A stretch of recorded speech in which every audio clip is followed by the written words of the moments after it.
السلام عليكم ورحمة الله وبركاته. حلقة جديدة من بودكاست حياة. معانا ومعاكم دكتور ندى مدحت. هي غنية عن التعريف. هي كفاية ان هي اللي خسستني. انا الفترة اللي فاتت كنت تخنت جدا، وده ما كنتش عارف اخس، رغم ان انا طول عمري بخس، بس كان عندي انسولين ريزيستنس. كنت بتصرف في حاجات انا كنت فاكر ان انا كده بخس، فاضطريت ورحت لها، فالحمد لله معاها خسيت يعني. فنرحب بضيفتنا دكتور ندى مدحت. ازيك يا عمرو؟ خسستني ازاي؟ والله يعني الانسولين ريزيستنس ده كتير، صح؟ عشان احنا بقينا اكلنا كله غلط. طيب ايه العلامات بتاعته، ان انا لو شخص عاوز اعرف انا كده انسولين ريزيستنس ولا لا؟ ماشي، بداية آه، تراكم الدهون في منطقة البطن، يعني انت الشخص راجل من يبقى غير كرش، يعني جوجل من ما غير يسواش سيرش. قرش. لا، بتبقى الفكرة ان انت عندك مثلا ممكن تلاقي ان مفيش تناسق في الجسم. هو اكتر حتة بيسموها العوامة، تلاقي في البطن كده بالجناب مميزة. في علامات تانية انت بقى بتحسها، زي مثلا ان انا لو بعد الاكل بحس بخمول شوية. ماشي، عندي يعني ده مش عشان اكلت اكله تقيله؟ لا، عندي نهم للسكريات. الجوع بيبقى اسرع، يعني انا اكلت دلوقتي ومفيش ساعتين جوعت تاني. ايه ده مش شتاء؟ لا. بس فهي دول كام علامة كده بتحس ان انت ده مقاومة انسولين. وبالمناسبة تحليل مقاومة الانسولين ملوش لازمة، ليه عشان بقى؟ لان هو الهوما اي ار ده، مثلا لو رحت المانيا قلت له عايز اعمل تحليل هوما اي ار مقاومة انسولين، هيقول لك امشي اطلع بره، ما عندهمش حاجة اسمها كده اصلا. مفيش حاجة اسمها اعمل تحليل عشان يطلع لي ان عندي مقاومة انسولين ولا لا. انا بدليل العلامات دي بتقول دي.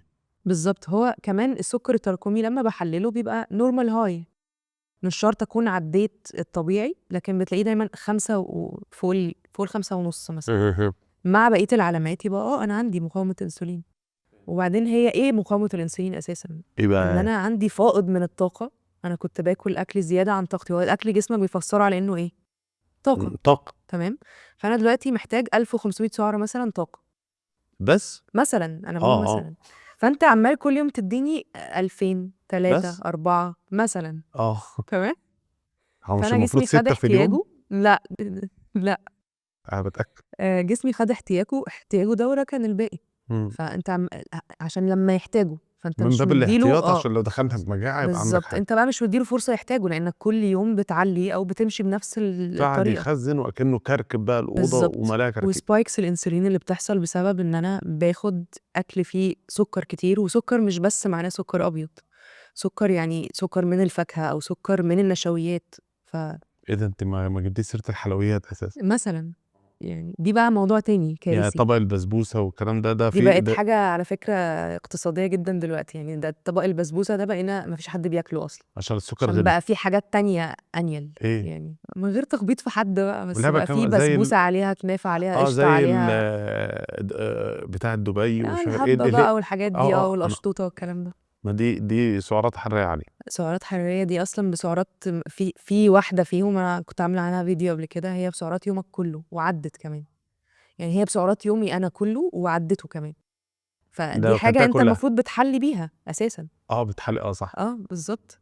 الدايت سهل ولا صعب؟ لو انت شايف ان الدايت ده عبارة عن حاجة ان انا هعملها عشان اخس دلوقتي وبعد كده خلاص، هيبقى صعب وهيفضل صعب طول عمرك. لان تمام. هو فكرة الدايت هنا في المايند سيت، ان انت لازم تبقى شايف ان الاكل بتاع الدايت ده هو الاكل الطبيعي بتاع البني ادمين. طب يعني الفراخ المشوية الفراخ مشوية ماشي بس. والاسماك والاكل اوكي، الطبيعي اللي طب ربنا المكرونة خلقه. بشاميل انعدامها ده ده من اكل الناس الطبيعيين؟ والله، يعني هو انسان الكهف كان بياكل الحاجات دي. ما كانش فيه، طيب يعني ما الانسان كانش الكهف ما فيه. كانش معاه موبايل، وما كانش عنده ماشي كاميرا، وما عادي كانش والله، بيصور. وكانت حياته احسن وصحته احسن، صح. يعني نسيب الموبايلات عشان والله يا نعمل ريت. دايت. طيب انا هقول لك، هي الحته بتاعت المايند سيت بتاعت الاكل. انا بقول دايما الانسان طبيعته، انه اي انسان طبيعي في الدنيا ربنا خلقه هو بيهرب للسعاده وبيهرب من الالم. صح. في ناس تقول لك اول لما اكتئب، اول لما ازعل هاكل، ايموشنال ايتنج. او اول لما ازعل بطني بتقفل ما بعرفش اكل. هنا إيه، لما تيجي ترجع للطفوله بقول دايما ده كان مكافئته الاولاني اللي بيهرب الاكل، ده جيب كان لك مكافئته شوكولاتايه. الاكل. مم. اكل مش لازم شوكولاته، مكافاه يعني أكل. خلصت الحاجات بعمل لك سندوتشات، بتذاكر بطبطب عليك واحط لك سندوتشات قدامك. عملت اسمه ده، عملت حاجه حلوه بعمل لك اكل. هنقعد نتلم قعده حلوه هنجيب اكل. ودلوقتي برضو بيحصل هنخرج يبقى هناكل فين؟ هو في خروجه بدون اكل لما تيجي عادي. تحسبيها؟ لا، ما انا عارف ان في، بس انا بتكلم انت قلت روح هنخرج بس مش هناكل، اللي هو هنعمل ايه؟ مش فاهم. هنخرج نقعد هنعمل ايه؟ طب ده اسمه ايه بقى؟ مايند سيت. ده المايند سيت. طيب التاني بقى اللي بطنه بتقفل ليه؟ ده كان بيجبر على الاكل وهو صغير، كان بياكلوه عشان هو كان مثلا رفيع فعاوزين يتخنوه فقاعدين ياكلوه، فكل ما ياكل هو بيتقيأ، فكل ما يتقيأ ياكلوه تاني، فبقى الاكل بالنسبه له مصدر للالم. فانا لو حزين ههرب للسعاده، اما لو مبسوط مش هروح للاكل اللي هو ففي ناس اللي يقول لك انا ما باكلش ما بحبش الاكل، دور وراها هتلاقيه كان بيجبر على الاكل وهو صغير. ده بغض النظر هو بقى تخن وبدا يعمل نظام صحي، انا بتكلم الناس الطبيعيه صح. اللي هي ما عملتش دايت قبل كده. ما هي دي الحلقة المفقودة بين علم النفس وبين التغذية. ما احنا بنلمها اهو. بالظبط، نلمها بقى. فدي اول حاجه مثلا المايند سيت بتاعت الاكل. تاني حاجه المايند سيت بتاعت الاكل اللي هو الصوره الذهنيه لشكل الاكل. صح. انا انت مثلا بتربي بنتك ان الاكل الطبيعي من غير عيش، اللي هو احنا مش بناكل عيش، بناكل بطاطس، ادتني مصدر الكربوهيدرات. مش هنفطر فريك مثلا، مش هنفطر رز بسمتي الصبح، بس انا قصدي ممكن ادخل الكرب بصوره كويسه، او عيش مثلا دقيق شوفان او حتى دقيق سمسم، اللي هو صور كلها للكرب مفيده، ومعاها الاكل شكله صحي، بص هي يا عم، متعوده على ده. هو في مشكلة ان مثلا انا دلوقتي بيجي لي ناس ابنها مثلا عنده 10 11 سنة ما بياكل. انا ابني ما بياكلش اي نوع من انواع الخضار ولا الفاكهة. هو بقى كده ازاي؟ هو اتولد كده؟ لا، فهو النشأة والاساس في كل القصة دي مم. بتيجي منين؟ من البيت. من البيت. الطفل ده اول ما بدأ ياكل ويتذوق طعام ده ايه؟ انت اديته ايه؟ صح. بالظبط. انت عودت الطفل ده ان ايه اللي موجود في البيت. في امهات بتستسهل سندوتشات نوتيلا الصبح، شيبسي خده معاك. انا كنت بشوف ناس لا عدي واحنا ماشيين هات لك سندوتش مش عارفه ايه، اديله فلوس وهو يتصرف. فده مش صح. ما هو انت بتزرع في طفل وبعدين لما هيكبر هيبقى مش متقبل الاكل ده طبيعي. ما هو ده بالنسبه له انا عودت البادز بتاعه التذوق بتاعتي على زي طعم التوابل او طعم السكر. مظبوط، اللي هو اللي بيشرب شاي من غير سكر خالص ممكن كان طول عمره بيشربه كده، اتعود على كده والبيت عنده كده، او واحد كان بيشربه بمعلقتين 3 4 قاعد ينزل لغايه ما يشربه من غير سكر خالص. لما تيجي تساله يقول لك قبل كده ما كانش فيه طعم الشاي، بالظبط. ولو جه يدوق السكر يبتدي يتضايق منه. ففي مايند سيت وفي اللي هو في صور ذهنيه ناتجه عن المايند سيت لشكل الاكل، اللي هو انا بشوف لك فيديوهات بتعملي مثلا سينابون صحي، خلاص انت اللي حققت المعادله ان الست ممكن يكون مكانها المطبخ تنتج منه حاجات كتير. فيديوهاتك تحفه بجد والله بتاعت لا انا بتابعها من زمان، اللي هو طريقه السينابون ده صحي. حتى كان في تقريبا في العيد انت قلتي طب انا ممكن اكل ده بس بكميه قد كده. كل حاجه ممكن اكلها. بتجيلي ناس طب انا قالوا لنا ان الجزر ممنوع، قالوا لنا ان مش عارف ايه ممنوع. مفيش حاجه ممنوعه وحاجه مسموحه. في حاجه اسمها انا حالتي دلوقتي. انا دلوقتي لو انا شخص طبيعي مش بيعاني من مرض السمنه، لانه السمنه مرض مزمن بالمناسبه. ومضر جدا مفيش للصحه. حد بيتعافى من مرض السمنه. نعم. مفيش حد بيتعافى من ايه يا مرض فندم السمنه. انا خسيت. لا هخس بس لازم هفضل طول عمري واخد بالي ان انا افضل ماشي على تراك انت معين. بتتكلمي الناس اللي هي خلايا الدهنيه بتاعتها بقت كبيره من كتر اللي كان بيحشوا زمان. لا وغير كده هو جيناتكس خلي بالك. يعني انا لما بيبقى في طفل من طفولته وهو عنده سمنه، ما ينفعش ان انا اقول اول ما اخسسه روح بقى كل اللي انت عايزه، ما هيرجع يتخن تاني. اه عشان دي المشكله اللي بيقع فيها كل الناس، ان هو يخس ويتخن يخس ويتخن. انا فعلا انا فاكر لما جيت لك اول مره قلت لك ما انا بخس وبتخن، فقلت لي المفروض بعد ما بتوصل للوزن اللي انت بتثبت عايزه بقى. بتثبت. بالظبط. فاغلب فعلا بتوع دايت ما عدا انت. ربنا لا، يخليك. ما عدا انت اللي انا اعرفها، ما اعرفش مين تاني بيعمل كده. صراحه مش هديك نظام تثبيت، انا بسيبك واقول لك انت تقدر تنطلق براحتك، فترجع تتخن فترجع لي تاني. هترجع لي تاني بالظبط ايوه، كده. ما هو ده اللي خسسني اولاني، يبقى هو ده اللي يخسسني تاني. اما التثبيت طيب بيبقى فكرته عامله ازاي؟ بص انا بشوف ان التثبيت ده بيختلف من شخص للتاني على حسب ظروف حياته. هقول لك الفكره العامه للتثبيت ايه. انا دلوقتي اللي المفروض ان انا مع الفتره اللي احنا بنخس فيها هعودك عليه ان انا هعودك تحب الاكل ده، تمام، هنتشقلب فيه لحد ما تحبه. عشان سواء كده انت بتعمليه باشكال حلوه في بالظبط، احنا الفيديوهات هنعمله بتاعتك. باشكال مختلفه لحد ما انت تحبه. يعني في ناس بتحب هتحبه غصب عنك، بالظبط، اصل هتحبه. انت لو ما حبيتوش انت يعني مش هتوصل لحاجه. بحبه بالظبط كده. فلما تحب الاكل ده بيبقى الموضوع اسهل. ليه؟ تمام، انت دلوقتي، ما انت اكيد مش هتعيش محروم في وسط كل الحاجات اللي عماله مظبوط تطلع ترند مظبوط. حوالينا. مش منطقي ان انا هبقى شخص في بابل معزول عن العالم، ما انا لازم ادوق تمام، الحاجات دي. ادوق. بالظبط. هي اللفظ بقى هو اللي بيفرق. مم. في فرق بين ادوق وبين او ان ادوق انا والله اللي هو ادوق بتزايق كده. وبعدين الفرق بقى ان انا في ناس يعني ادوق دي اللي هي تبقى كل مثلا حاجه كسر للعاده، تمام. لكن بقى فكره ان العاده ترجع، ان ده العادي بتاعي إن انا كل يوم باكل شاورما وبيتزا وبحلي طب ما مش هينفع. قصدك ان انا طب هنا نظام التثبيت مرتبط بالسعرات. بص انا ضد فكره ان انا اربط الموضوع كله بسعرات مهم. لسبب. انا ممكن هل اخدها في شوكولاته. بالظبط. هل لا، وغير كده انا ممكن اقول لك انت النهارده عايز تاكل شوكولاته، انا شفت ناس كتير بتعمل كده وانا مش فاهمه ازاي يعني، ودكاتره. فهل انا ينفع اقول لك النهارده انت عندك 1000 كالوري خدهم سينما. من مثلا، مهم. تمام.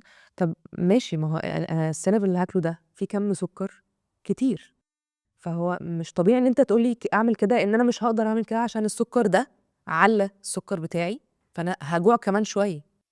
ده غير ان في نقطه مهمه الناس مش فاهماها، ان انت جسمك اهم حاجه عنده المعادن والفيتامينات والبروتين، تمام. تمام.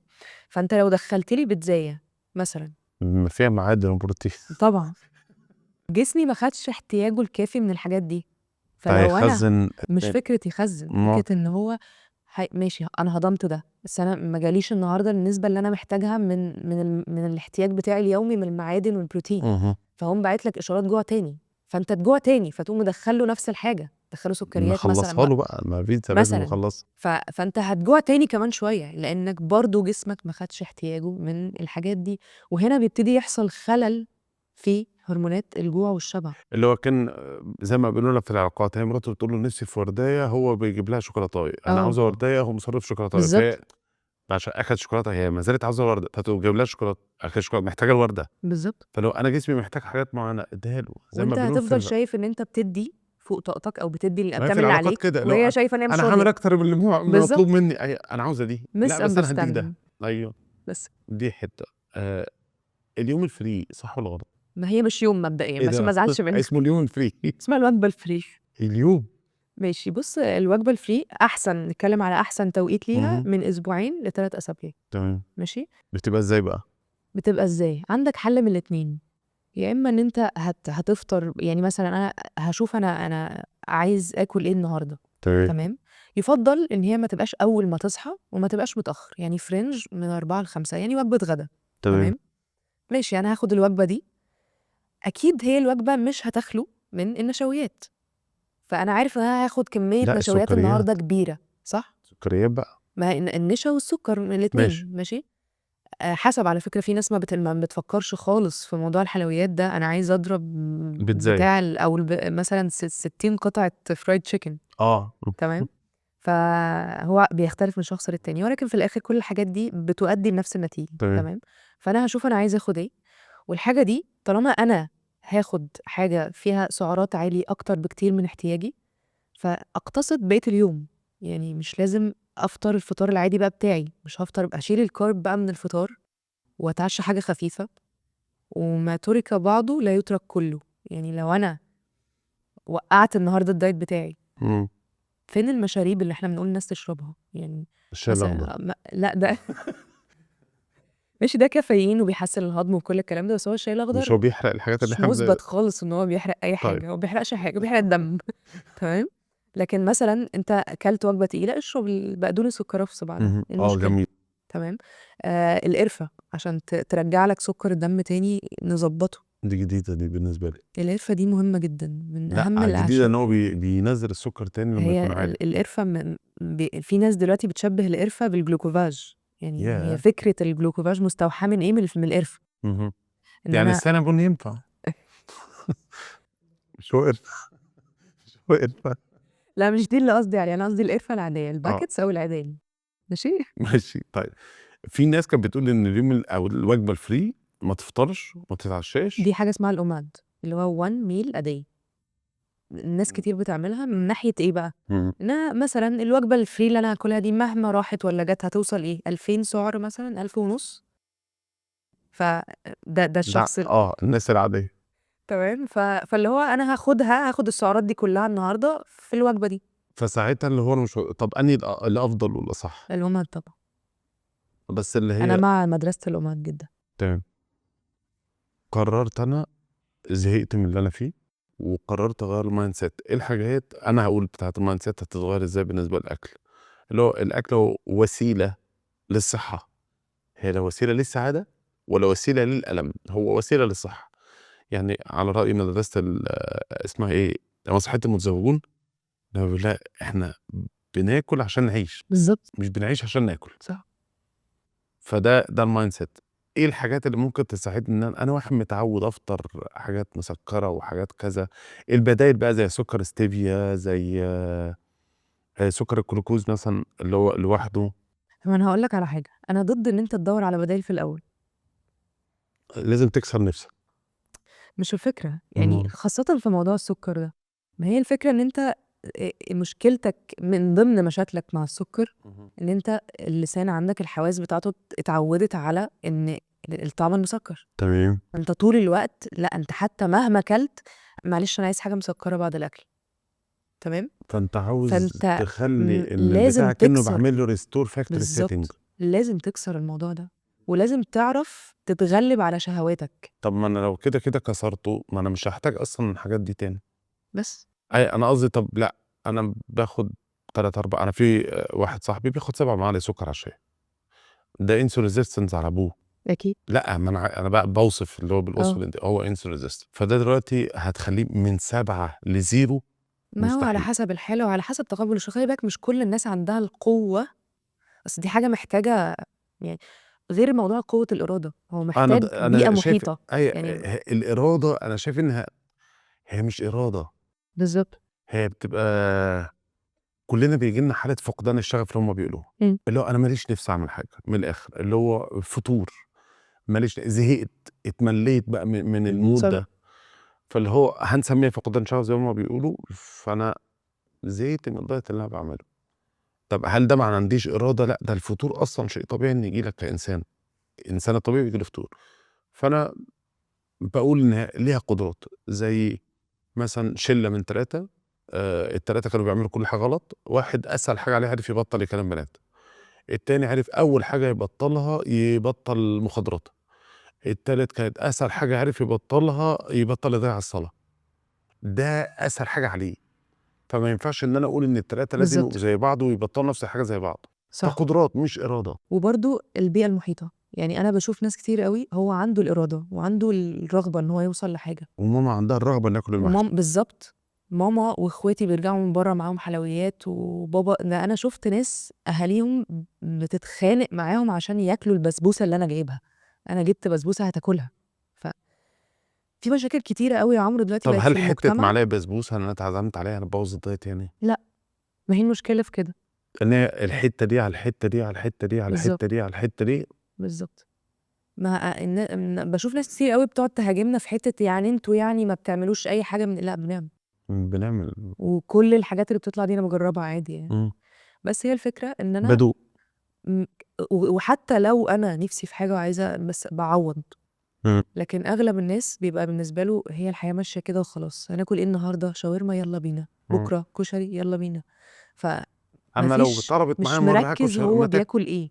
آكله. أيوه هي دي على فكرة بالضبط. دايمًا اللي باقول، كلمة الوعي واللاوعي اللي إحنا بنقولها بقى ما أنا باقول لِك هندمج المدرستين مع بعض، الوعي واللاوعي. الوعي أنا مركّز، اللاوعي هو من كتر التكرار دخل جوّه.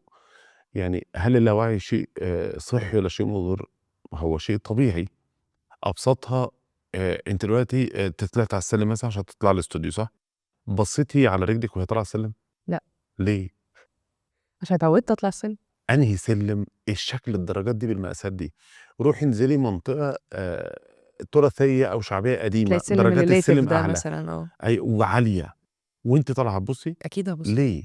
عشان مش متعوده على ده. بس فاللاوعي هو جزء منه ان احنا بنتعلم باللاوعي. فانا نزلت السلالم، الطفل اول مره بينزل السلم بيبقى كده شويه، بينزل بيجري وبيطلع ما بيبصش.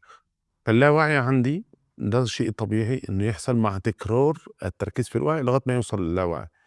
يعني اول مره كنت باكل سينابون فطار والغدا والعشاء وقاعد اضرب حلويات، فانا لا في اللاوعي على طول اول لما هجوع اول حاجه هتيجي في دماغي اطلب الطلبات. وغير كده يا عمرو الناس مش عارفه هي تاكل ايه.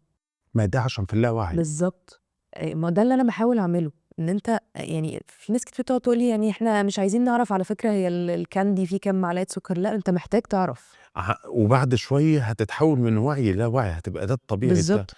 يعني كان في حته بشرحها في الكورس مره بقول لهم انا مثلا قاعد لوحدك كده زهقان، تيجي في دماغك انا عاوز اطلع من الزهق ده، انا عاوز المكافاه ان انا اطلع من حاله الزهق. في فكره في دماغي اللي بتطلعني ايه هي؟ اطلب شيبسي، اطلب بيبسي، اطلب شوكولاته، اطلب كذا. اول لما تزهق بتقوم طالب ده خلاص من كتر التكرار اتحولت للاوعي. وعاده. ما هي خلاص، ما اللاوعي بيبقى عاده خلاص، انا ما بفكرش. طيب عاوز احول بقى ان انا لما ابقى زهقان زي حته الايموشنال ايتنج احنا بنتكلم فيه مثلا، اكتر وقت الناس بيبقى عندها ايموشنال ايتنج الشتاء، سقعان كل. طب ما انت ممكن تلبس حاجه تقيله عادي يعني هتدفى برضه، ممكن تتغطى، صح. ممكن تقوم تتنطط في المكان. يعني في حاجات تانية ممكن تعمل لك السخونيه اللي جسمك محتاجها بالظبط. غير الاكل. واللي هو انا عايزه طول الوقت اشرب حاجه سخنه، فالحاجه السخنه دي برضو بيبقى فيها سعرات لان الناس ما بتروحش للاعشاب. بالظبط. يعني الناس بتروح للهوت شوكليت او بالظبط. السحلب الكلام ده، وفي المقابل حركتك في الشتاء اقل بكتير. مظبوط. فكل ده وصلك لايه؟ ان انا اول ما ده بفكر في ده. طب لما هبتدي افوكس، اول لما الاقي نفسي برد هلبس تقيل، اول لما هبرد هتغطى، اول لما ابرد هقوم اتنطط في المكان. صح. ففي الاول هبقى محتاج مرحله الوعي اللي هو انا مركز في هو التفاصيل. ده بقى اللي انا ده بقيت الفوكس. بتارجته مع الناس. بعد شويه الفوكس ده بيتحول لايه؟ انت دلوقتي الصبح وانت بتعملي الشاي بيجي في دماغك اللي هو انا عاوز احط 3 4 معالق سكر مثلا؟ مستحيل.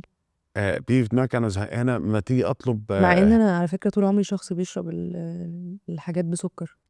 انا قصدي بعد ما طلعت خلاص الوعي خلاص بعد بقى انت فتره بقى اللاوعي. اتعودت.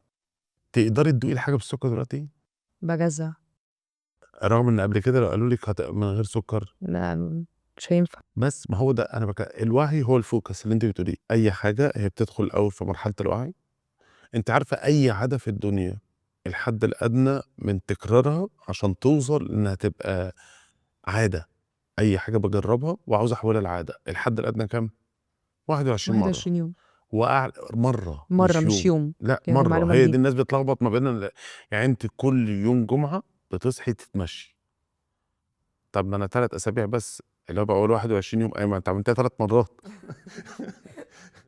فانت عاوزها 21 مره. اوكي. فانا دلوقتي عاوز اتعود اغسل سناني اول ما اصحى الصبح 21 مره، اتعود اغسل سناني اول ما اروح بالليل 21 مره. ده الحد الادنى، بتوصل لغايه 44 وحاجه و60.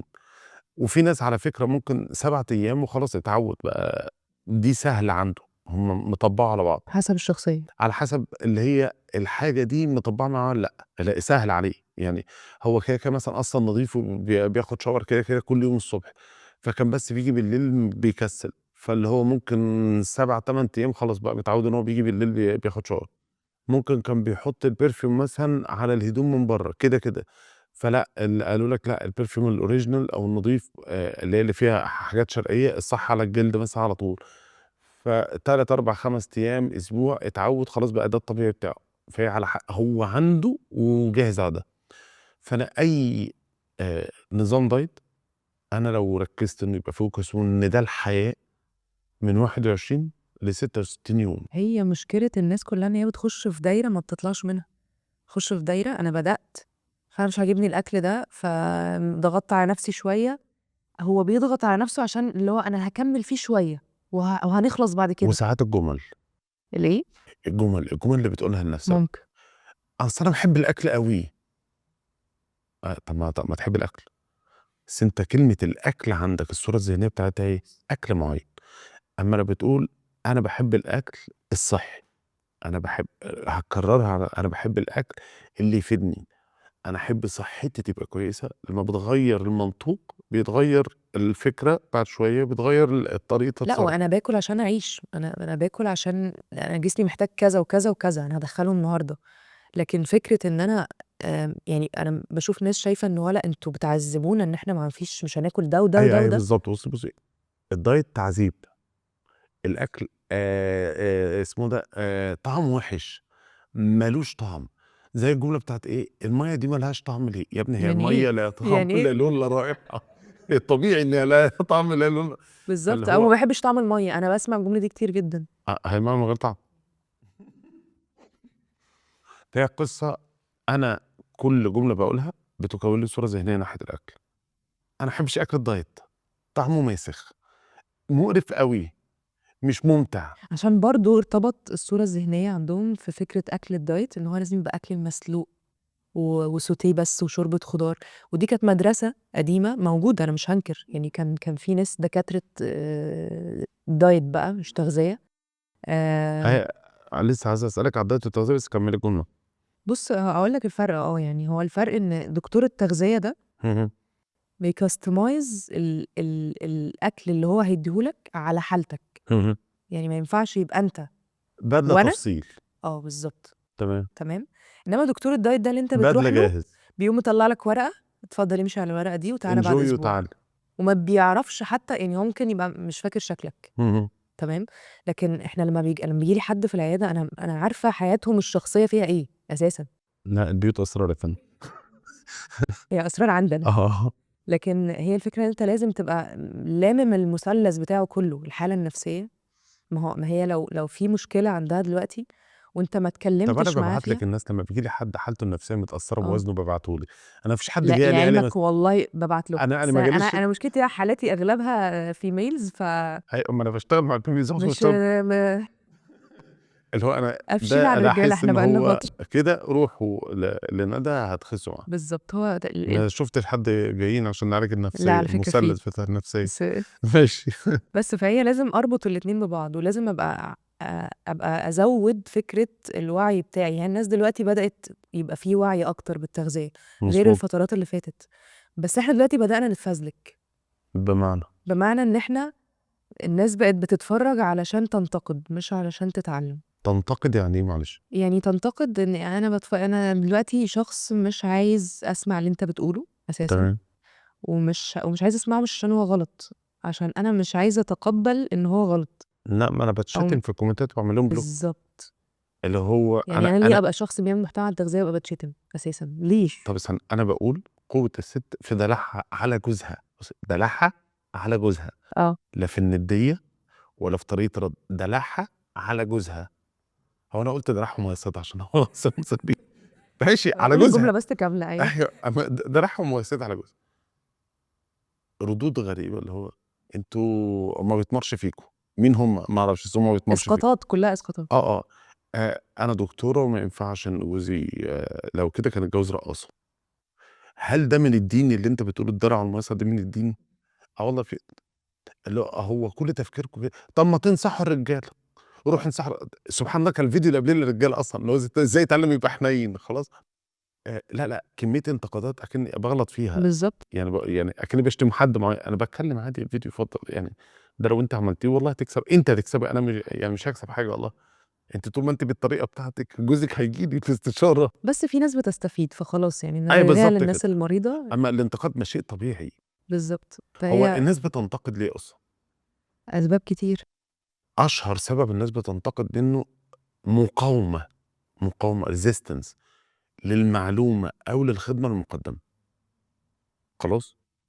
ده واحد. اتنين، صور ذهنيه مسبقه عن اللي بيقدموا خدمه زي دي.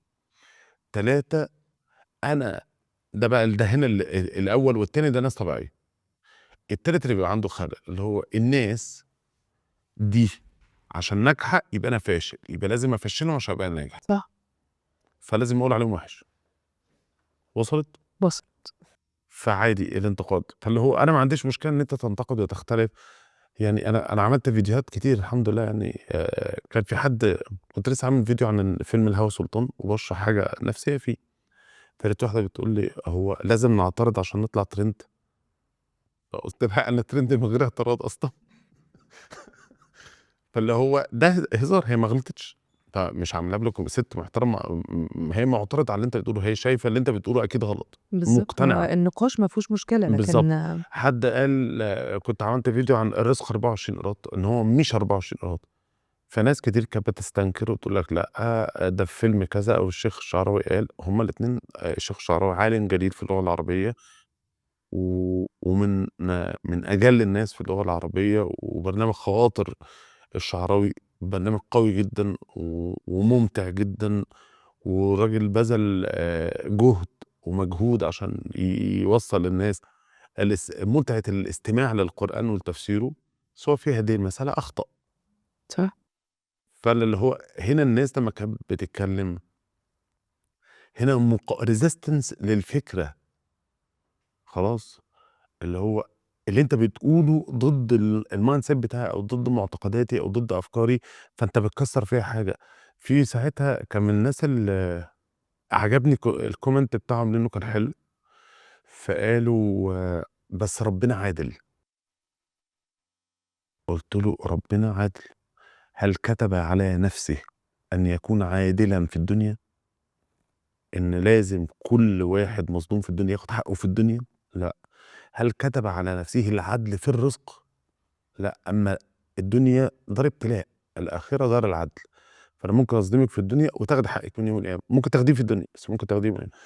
فهنا عشان أنت بتكسّر حاجة معتقد عنده، صح. هو كان متصوّر إن ده الطبيعي، زي ما أنتِ ممكن تكسّري للناس معتقدات في الأكل. بالضبط، زي موضوع الفطار اللي الناس اللي إن هو أنا الفطار قُلت أهم إن وجبة، الفطار فأنت ده لمّا مش قُلت لي أهم الفطار وجبة مش أهم خالص. وجبة، أنا شُفت الفيديو ده، اللي هو لأ، أنتِ قُلتِ أنا ما بافطرش والفطار مش أهم وجبة، ومش لو ما فطرتش هيحصل كارثة.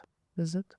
فاللي هو لأ، لأ، أنتِ كده. لأ، وأنتِ بتدمّري أجيال إلى آخره. ما علينا يعني مش مهم الناس دي خالص، المهم إن أهم حاجة عشان أنت تقدر تحافظ على الوزن بتاعك وإن أنت تفضل عايش في حياة صحية بعيدًا عن كمان زيادة الوزن وغيره، لإن دلوقتي معدلات الأمراض اللي عمّالة تكبر بشكل مش طبيعي، زي الزهايمر مثلًا اللي هو بقى بيُصنّف دلوقتي نوع السُكّر من النوع التالت. يا الله! أول يعني مرّة أعرف المعلومة دي. السُكّر نوع أول وتاني، إحنا طول لأ، أنا عمرنا باتكلم عارفينها إن كده. الزهايمر النوع التالت. بالضبط، الزهايمر دلوقتي بقى النوع التالت. اهم. ماشي، ليه؟ لإنه هو بمنتهى البساطة خلل في تعامل المُخ مع السُكّر، كمية السُكّر اللي موجودة حوالينا. فأنت ونسبته بتزيد، زمان كانت مثلًا 1 في كل 10.000، دلوقتي أنت ممكن 1 من كل 1000، فدي نسبة كبيرة جدًا، طبعًا. غير الأمراض المناعية، غير بقى ما إن أنا ده الاكتئاب أهم سؤال عاوز وعلاقته أسأله بالسُكّر. النهارده. لأ، الكتاب سيبه لي، ده بتاعنا. ماشي أوكي، بس يبقى خُد السُكّر معاك. ماشي.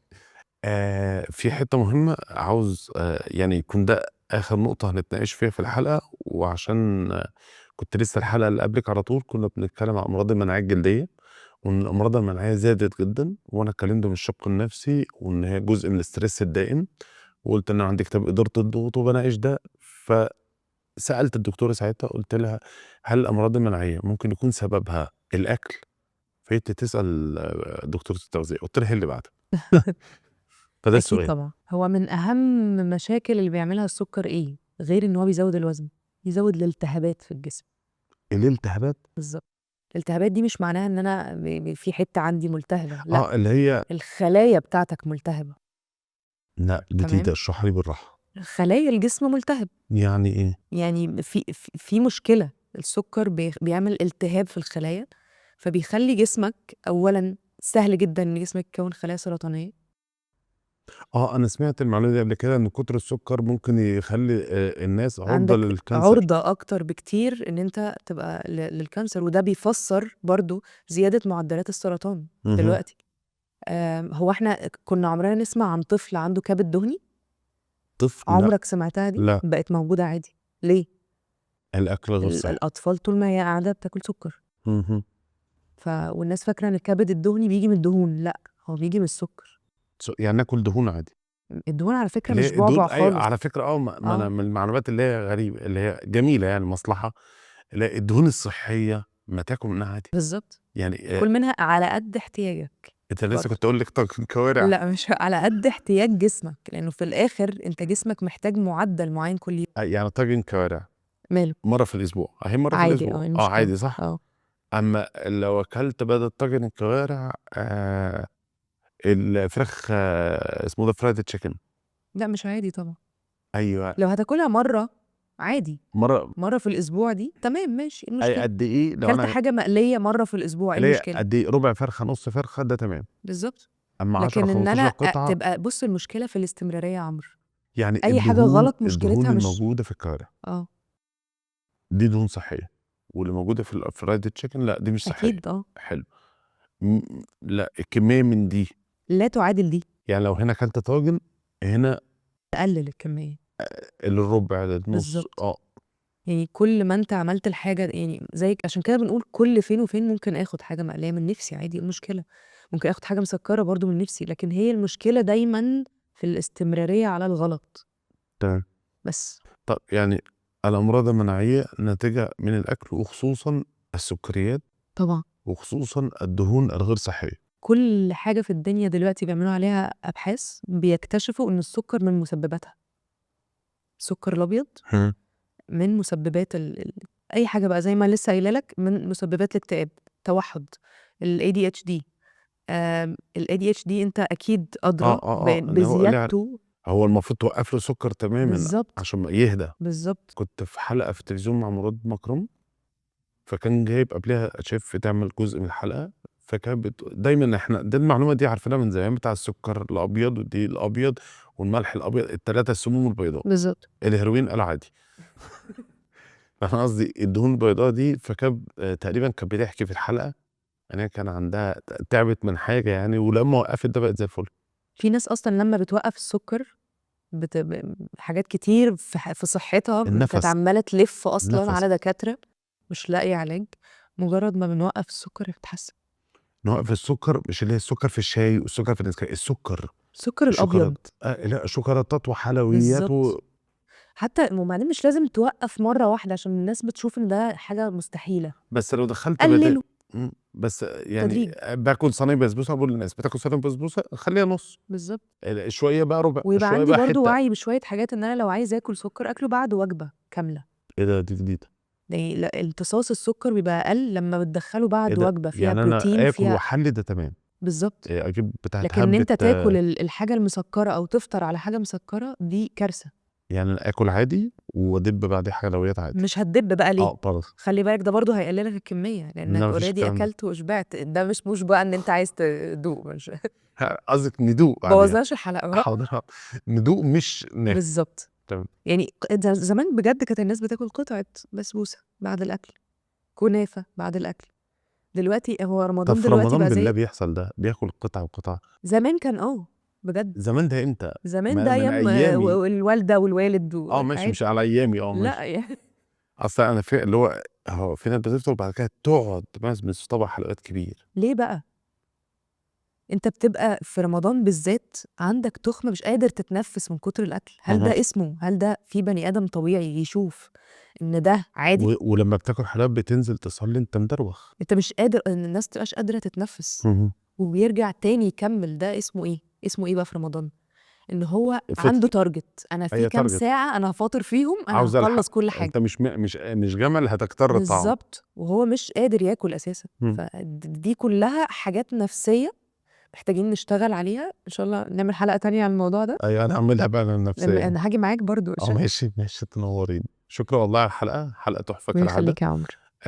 وان شاء الله ممكن يبقى في حلقات تانية كتير باذن الله. واتمنى الحلقه تكون عجبتكم